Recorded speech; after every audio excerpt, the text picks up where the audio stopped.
Boa noite, colegas do sexto período do curso de Direito da UDC.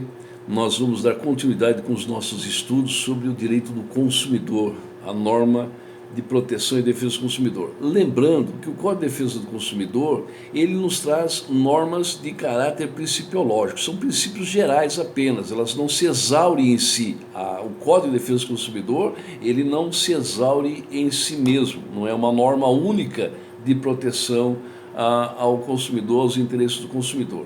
Ele nos traz princípios gerais que vão nos conduzir a um conjunto de normas que vão estar voltadas, obviamente, para a proteção e defesa do consumidor. Então, nós sempre vamos ter em mente que o Código de Defesa do Consumidor é apenas uma regra genérica, é uma regra básica, é uma regra principiológica. Ele se traduz em princípios gerais que devem nortear outras normas específicas e também as próprias ações governamentais, as ações sociais, as ações de ONGs e assim por diante, sempre buscando o interesse do consumidor. Muito bem. Diz o artigo 6º do Código de Proteção e Defesa do Consumidor sobre os direitos básicos do consumidor. A lei me diz assim: são direitos básicos do consumidor, artigo 6º, inciso 1, a proteção da vida, saúde e segurança contra os riscos provocados por práticas no fornecimento de produtos e serviços considerados perigosos ou nocivos. Lembrando então que o Código de Defesa do Consumidor, ele tem o seu apelo, o seu surgimento determinado pela própria Constituição da República, a Constituição Federal de 1988.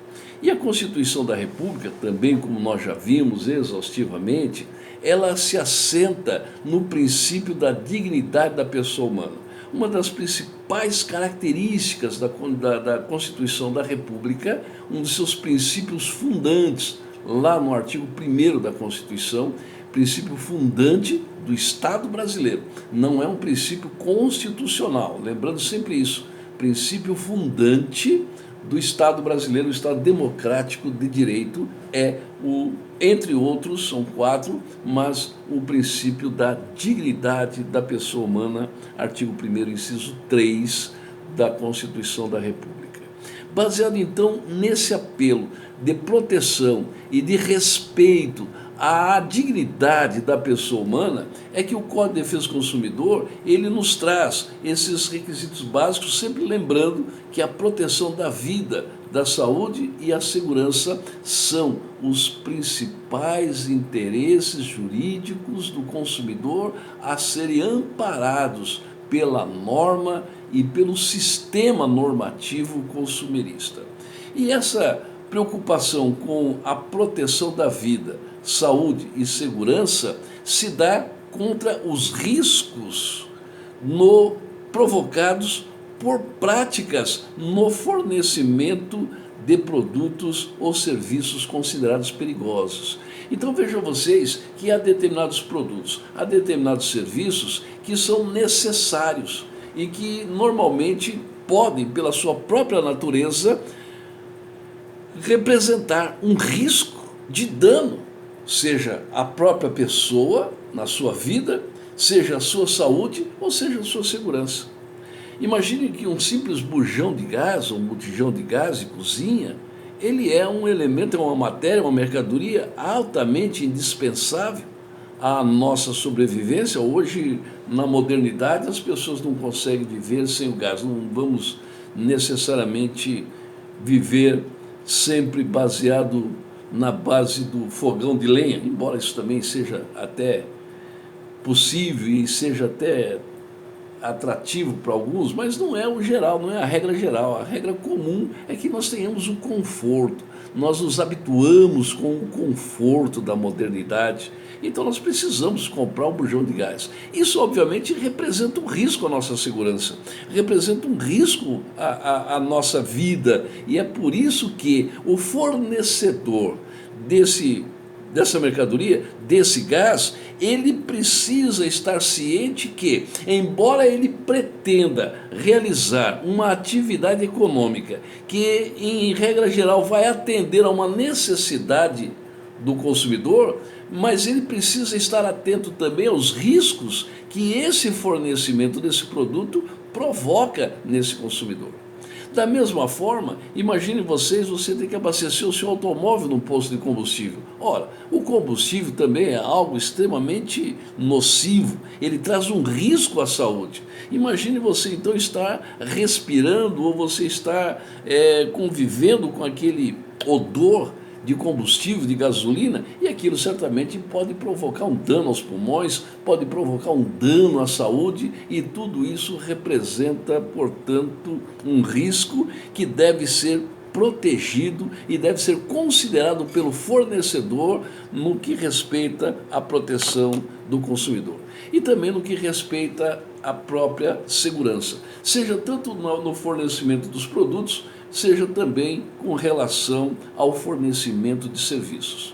Eu me recordo de uma situação em que foi construído um certo mezanino, uma construção de alvenaria, e o engenheiro projetou um mezanino, uma parte de concreto que se estendia adiante da porta de um imóvel, sem nenhuma sustentação sob essa plataforma de concreto, vamos dizer assim. Ora, passou-se um tempo e aquela plataforma de concreto, ela desabou em cima das pessoas que estavam morando naquele imóvel. Ora, isso é um serviço que, pela sua própria natureza, trouxe um risco, provocou um risco de dano à vida, à segurança daqueles moradores, daquelas pessoas.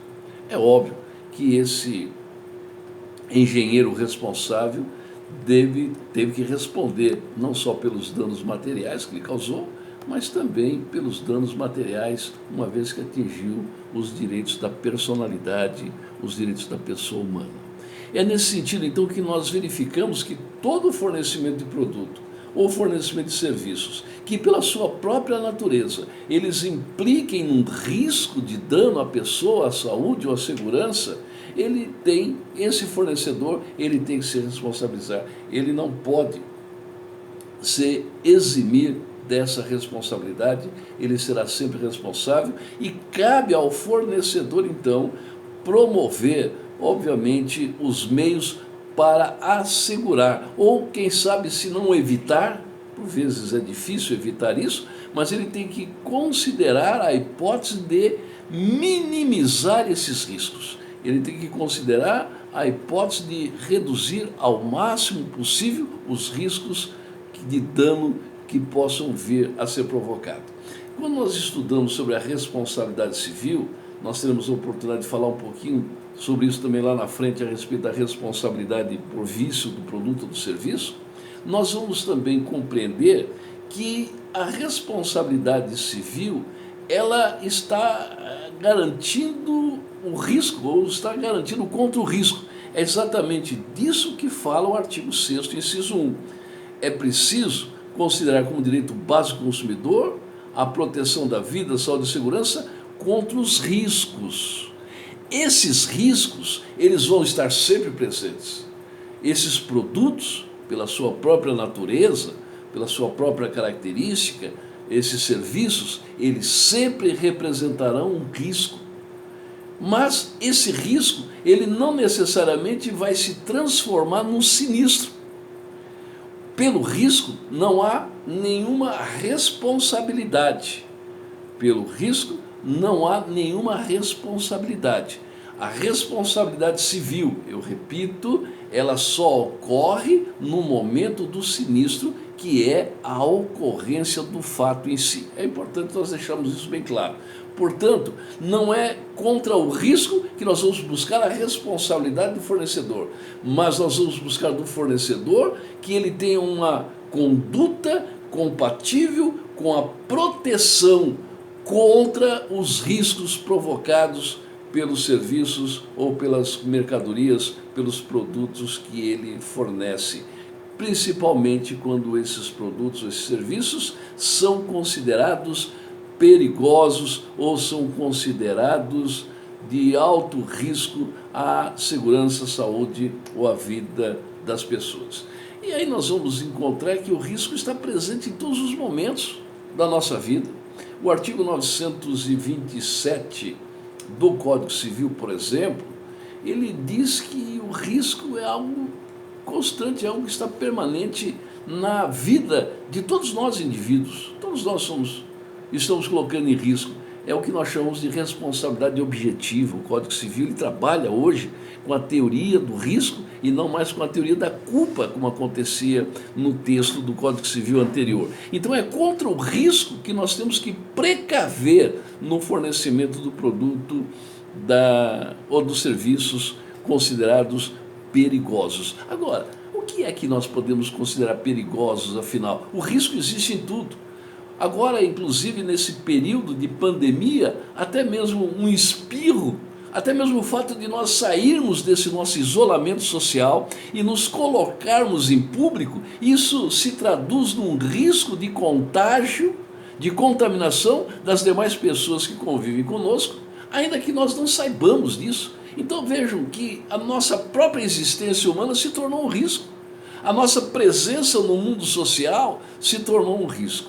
Então nós precisamos cuidar para verificar se esse risco ele decorre tão somente da natureza do produto ou do serviço fornecido, ou ele decorre também da própria conduta do consumidor, que deve ser também considerado no momento de aferir a responsabilidade desse fornecedor com relação a essa sua obrigação de garantir contra o risco. Até mesmo uma garrafa de refrigerante, uma Coca-Cola, por exemplo, dependendo do uso que se faz dela, você pode transformá-la numa espécie de uma bomba, né? A Coca-Cola já tem notícia de ela cair no chão e explodir.